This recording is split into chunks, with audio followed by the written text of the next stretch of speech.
Jupiter, जो हमारे solar system का सबसे बड़ा सितारा है, साइज में बड़ा होने की वजह से इसकी ग्रेविटी बहुत ज्यादा है जो किसी भी एस्टेरॉयड को अपनी तरफ खींच लेती है, जिसकी वजह से कोई भी एस्टेरॉयड हमारी जमीन की तरफ नहीं आ पाता। यानी जुपिटर हमारी हिफाजत करता है, लेकिन जब इसे रडार टेलीस्कोप से देखा जाता है तो ये गायब हो जाता है और हमें वहाँ पर जुपिटर दिखाई नहीं देता। इस वीडियो में आप इस सितारे के सभी मून्स को देख सकते हैं, लेकिन आपको जुपिटर दिखाई नहीं देता। लेकिन ऐसा क्यों है? क्या जुपिटर अंदर से खोखला है? और अगर हम इसकी एक साइड से इसके अंदर जाएं, तो क्या हम इसकी दूसरी साइड से बाहर आ जाएंगे? इस सवाल का जवाब हमें तब मिलेगा जब हम इस पर लैंड करेंगे। तो चलिए चलते हैं हमारे सोलर सिस्टम के सबसे बड़े सितारे के पास, और अगर हम इसके अंदर छलांग लगाते हैं तो क्या होगा, ये सब आप जानोगे आज की इस वीडियो में। वीडियो शुरू करने से पहले अगर आपने हमारे चैनल को सब्सक्राइब नहीं किया तो जल्दी से हमारे चैनल को सब्सक्राइब करने के साथ साथ हमारी वीडियोस को लाइक और शेयर जरूर करें।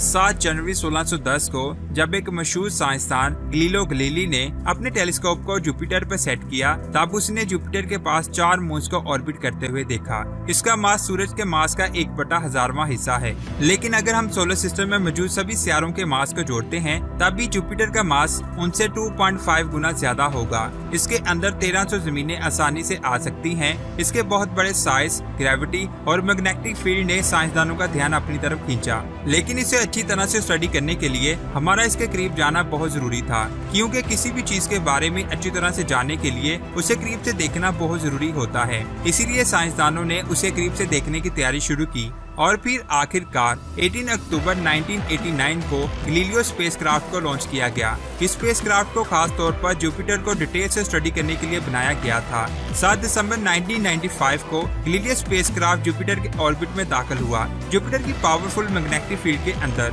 इसकी मैग्नेटिक फील्ड कई लाखों किलोमीटर तक फैली हुई है। इसे पहली बार 1973 में देखा गया था। उसके बाद 1979 में वॉचर 1 स्पेसक्राफ्ट इसके पास पहुंचा और हमने इसकी मैग्नेटिक फील्ड के बारे में और अच्छी तरह से जाना, और हमें पता चला कि जुपिटर की मैग्नेटिक फील्ड हमारी सोर्स से कई गुना ज्यादा बड़ी है। ये सूरज की तरफ 70 लाख किलोमीटर तक फैली हुई है और सूरज की ऑपोजिट डायरेक्शन में सैटर्न तक फैली हुई है। ये मैग्नेटिक फील्ड सूरज से आने वाली खतरनाक सोलर विंड्स को रोकती है। इसकी मैग्नेटिक फील्ड के साथ साथ वॉचर 1 मिशन में हमें पता चला कि इसका एक मून ऐसा भी है जहाँ पर लावे के समुद्र बहते हैं, और वहीं दूसरा मून बर्फ से जमा हुआ है, जो वाकई में बहुत हैरानकुन बात थी। और इसकी बहुत बड़ी मैग्नेटिक फील्ड ने साइंसदानों को चौंका दिया था। लेकिन आखिर इस बहुत बड़े गैसी सितारे के पास इतनी ताकतवर मैग्नेटिक फील्ड कैसे हो सकती है? इसके एटमॉस्फेयर में 75% हाइड्रोजन, 24% हीलियम और 6% बाकी के एलिमेंट्स हैं। आखिर एक गैसी सितारे के पास मैग्नेटिक फील्ड कैसे हो सकती है?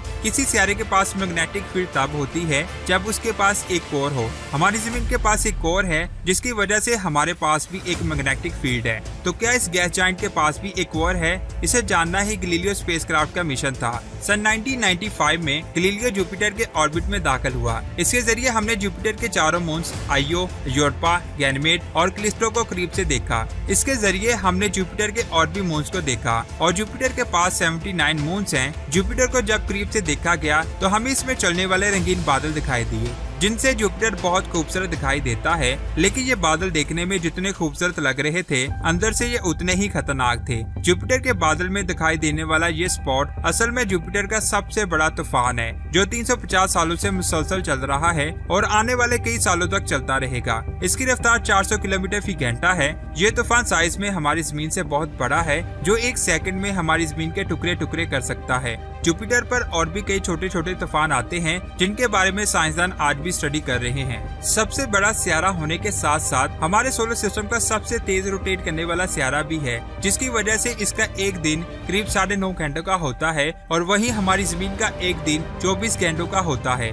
तो इसी से आप अंदाजा लगा सकते हैं कि इतना बड़ा सितारा होने के बावजूद ये कितनी तेजी से घूमता है, और इसकी ये तेज रोटेशन इसके एटमॉस्फेयर को बहुत खतरनाक बनाती है। इसके बादल आपको बहने वाले तूफानों की तरह नजर आएंगे। ऐसे खतरनाक तूफान जमीन पर आते ही खत्म हो जाते हैं, लेकिन जुपिटर में ऐसा नहीं है, जहाँ पर कोई भी जमीन नहीं है, लेकिन इसका बहुत गर्म एटमॉस्फेयर इन तूफानों को और भी तेज करता रहता है। लेकिन जरा रुकिए, क्या वाकई ही जुपिटर पर कोई जमीन नहीं है? हमने जुपिटर के बारे में बहुत कुछ जाना, लेकिन अभी तक हम इसके अंदर नहीं गए। सन 1989 को लॉन्च किया गया गैलीलियो स्पेसक्राफ्ट अपने 6 सालों के सफर के बाद सन 1995 में जुपिटर के ऑर्बिट में दाखिल होता है, लेकिन इसे और भी अच्छी तरह से जानने के लिए हमारा इसके अंदर जाना बहुत जरूरी था, क्योंकि किसी भी चीज को करीब से जानने के लिए उस पर लैंड करना सबसे ज्यादा जरूरी होता है। इसलिए हमारा इस पर लैंड करना बहुत जरूरी था और इस सियारे की सतह पर लैंड करना ही स्पेसक्राफ्ट का मिशन था। लेकिन आज का ये एपिसोड इधर ही खत्म होता है। इसे आगे आप जानोगे हमारे नेक्स्ट एपिसोड में। नेक्स्ट एपिसोड में हम इसके अंदर दाखिल होंगे और जानेंगे कि क्या जुपिटर अंदर से खोखला है या उसकी कोई सरफेस है, जो बहुत ज्यादा अमेजिंग वीडियो है।